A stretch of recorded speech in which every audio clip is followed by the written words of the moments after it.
Washington-Tehran সম্পর্ক ও আলোচনার ভবিষ্যৎ সম্পর্কে আস্থার সংকট ও বাস্তবতার সমীকরণ। আন্তর্জাতিক ভূরাজনীতির জটিল সমীকরণে ইরান ও যুক্তরাষ্ট্রের সম্পর্ক সবসময় আলোচনার কেন্দ্রবিন্দুতে থাকে। সাম্প্রতিক সময় ইরানের পররাষ্ট্রমন্ত্রী আব্বাস আরাগচির মন্তব্য, ওয়াশিংটনের ওপর আস্থা নেই তেহরানের, চুক্তির বিষয় আন্তরিক হলেই আলোচনা। এই দুই দেশের মধ্যকার দীর্ঘস্থায়ী আস্থার সংকট ও কূটনৈতিক অবলাবস্থাকে নতুন করে সামনে এনেছে। এই পরিস্থিতি কেবল দুই দেশের দ্বিপাক্ষিক বিষয় নয়, বরং বৈশ্বিক শান্তি ও স্থিতিশীলতার সাথেও গভীরভাবে যুক্ত। আস্থার সংকট ঐতিহাসিক প্রেক্ষাপট। ইরান ও যুক্তরাষ্ট্রের মধ্যকার আস্থার অভাব একদিনে তৈরি হয়নি। কয়েক দশকের নিষেধাজ্ঞা, রাজনৈতিক মতপার্থক্য এবং মধ্যপ্রাচ্যের ভূরাজনীতি নিয়ে ভিন্ন ভিন্ন দৃষ্টিভঙ্গি এই দূরত্বের মূল কারণ। তেহরান বরাবরই অভিযোগ করে আসছে যে যুক্তরাষ্ট্র তাদের দেওয়া প্রতিশ্রুতি রক্ষায় ব্যর্থ। অন্যদিকে ওয়াশিংটনের দাবি, ইরানের আঞ্চলিক কর্মকাণ্ড ও পারমাণবিক কর্মসূচি তাদের জাতীয় নিরাপত্তার জন্য হুমকি।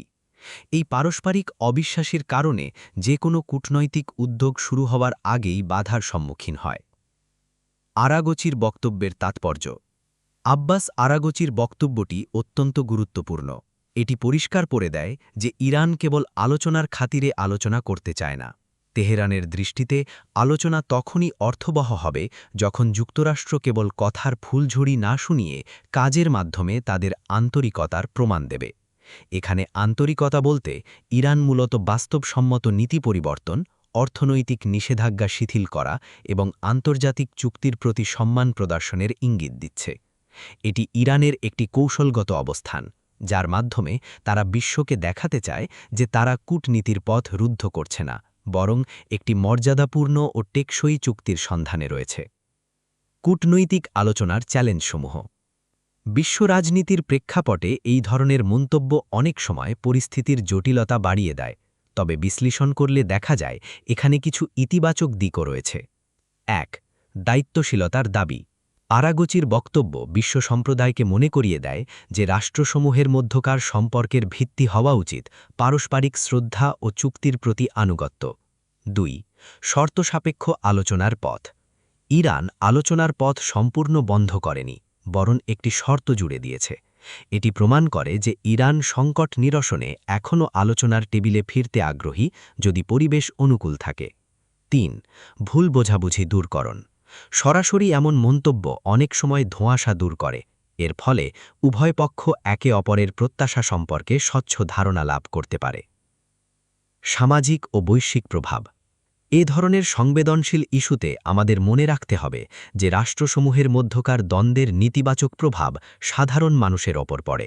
অর্থনৈতিক নিষেধাজ্ঞা বা রাজনৈতিক অস্থিরতা সাধারণ মানুষের জীবনযাত্রার মান কমিয়ে দেয়।